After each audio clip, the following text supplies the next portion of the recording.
Warning, this video does contain constant stuttering, so viewer discretion is advised. Before the video starts, I just want to say that subtitles are available, so if I misspell or mispronounce a word, make sure you have subtitles on just in case. Also, be sure to follow me on my socials, which will be linked in the description below.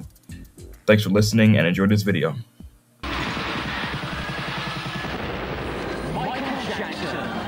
Love on the dance floor, the best dance album in history. Love on the dance floor, 13 tracks, 76 minutes of music, 8 historical remixes, and 5 brand new songs. See the greatest artists of all time in a town near you. Love on the dance floor, the album, now.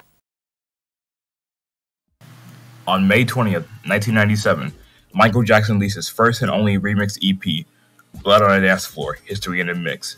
The album comprises 8 remixes from Michael Jackson's 9th studio album, History, Past, Present, and Future, Book 1, and 5 new songs. Jackson was heavily involved in producing new material while other artists produced the remixes. The 5 tracks consisted of themes such as drug addiction, sex, relationships, and paranoia. Taking advantage of the continuity of the History World Tour in 1997, the King of Pop agreed to subject himself in every artist's nightmare, a remix album. Since remix albums involve multiple artists or producers, the quality of the remixes can vary significantly. While some remixes can be innovative and well executed, others may not resonate with listeners and fail to capture the essence of the original song. A good example is 2 specific tracks on History in the Mix, which are Earth Song Honey's Extended Radio Experience and You Are Not Alone Classic Club Mix, and an honorable mention Stranger in Moscow, T's in-house club mix. I was never a fan of turning a dance song into a dance remix, but turning a ballad or a humanitarian song into a dance mix is ridiculous. Imagine if they made a dance remix out of Smile or Childhood. It's horrible and ridiculous. But I'm getting off topic. When Sony Music asked Michael to write a new album to revive commercial interest, Michael suggested releasing a maxi single or an EP with new songs. At the time, Michael had resumed work on the spooky short film Ghost and wanted to use videos of his songs for the project. However, Sony doubted the potential of a maxi CD, which is believed to be too cheap and fleeting. They predicted that the EP format would be outdated and more varied for the music business.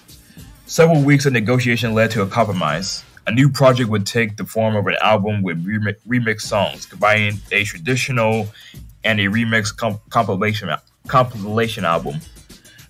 And Michael insisted on including new songs as well. And so the tracklist was starting to take shape. Michael added a song he recorded during the Dangerous session as the first track.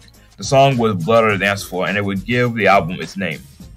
Michael was always experimenting with new sounds, so he wrote In the Back, but didn't finish it when the album's tracklist was completed. Michael wrote another song for the album, this time a ballad titled On the Line, which Michael wrote alongside Babyface for Spike Lee movie Get on the Bus.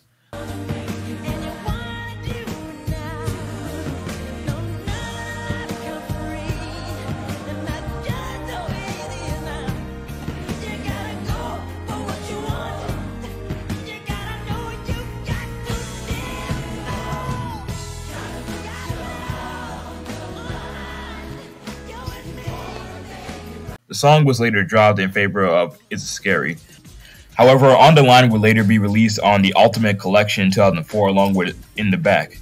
Ghost and Is It Scary would make the final cut, and both songs would renew their focus on the main themes featured in the film's second installment. To complete the picture, Michael Jackson released one of the songs he recorded with Brian Lauren, Superfly's sister, and added Morphine, which he recorded during the History sessions. The rest of the albums were made up of remix songs from the previous album, History, Past, Present, and Future, but they didn't add anything to Michael's music, nor did they survive the originals. And so, Blood on the Dance Floor was released on May 20th, 1997, and received mixed reviews from critics and fans. Some appreciated the fresh remixes and new songs, finding the album a solid addition to Jackson's discography. They enjoyed the high-energy dance tracks and the exploration of different musical styles. However, others felt that the remixes did not necessarily improve upon the original versions of the songs.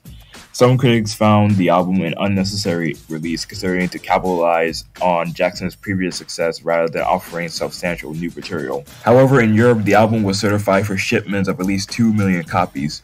Blood on the Dance Floor, History in the Mix debuted at the top of the UK album charts. By July 1997, it had surpassed 250,000 units in the United Kingdom and 445,000 units in Germany. The album peaked at number 1 in France, Belgium, Spain, and New Zealand. Since the debut, the album has sold an estimated 6 million copies worldwide, making it the best-selling remix album ever released. While it sounds extraordinary initially, from a Michael Jackson standpoint, it was his worst-selling album. Now, I know what you're gonna say in the comments. What about Michael and Escape? They only sold 3 million copies. Okay. First of all, both albums were posthumous, so they don't count. Second of all, I'm talking about the albums Michael made in his lifetime. Third of all, those posthumous albums were released when music streaming platforms debuted, so fewer people were buying physical copies. And I know what you're also going to say in the comments. What about the albums he made during his Motown era? Okay, let's just say Blood on the Dance Floor was the least selling Michael Jackson album he made as an adult during his lifetime. The albums Michael made during the Motown era, such as Got to Be There, Ben, Music and Me, and Forever Michael, I'll give him a pass since he was starting out his solo career.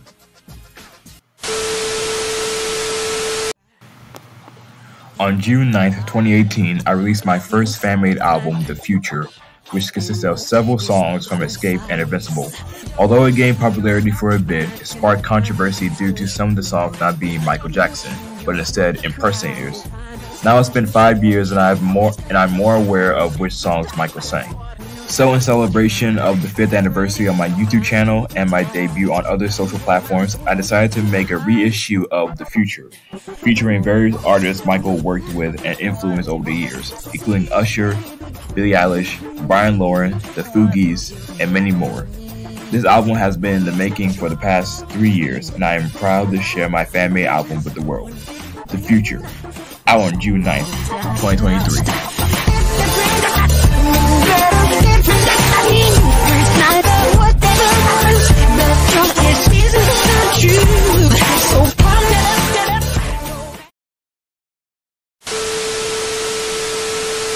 Okay, now where was I? My brief thoughts on the album. I honestly don't like the remixes on the album so much. They should have replaced the remixes with In the Back and On the Line. Most of the remixes on the album were fine. My favorites are Scream Louder, Flight Time remix, and Money, Fire Island radio edit. But the ballad remixes are unnecessary. I do love the original tracks on the album: Blood on the Dance Floor, Morphine, Superfly Sister, Ghost, and Is It Scary. I can see these songs being played at a Halloween party. However, these songs would have worked better as an EP, including In the Back and On the Line. Overall, I'm going to give this album a 6 out of 10. Again, it's a great album, but I wouldn't say a great album, but it's an alright album. But at the same time, it would have been better off without the remixes and better off as an EP. Speaking of an EP, I will be releasing a surprise EP inspired by Blood on the Dance Floor, which will include demos and rare remixes of the 5 original tracks, along with songs that were scrapped from appearing on the album. The EP will be uploaded this Wednesday, May 24th. But anyway, that's the end of today's video. I hope you enjoyed. this video. Make sure you leave a like and subscribe if you're new.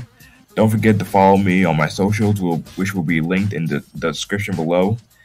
Thank you so much for watching, and I will see you all in the next one.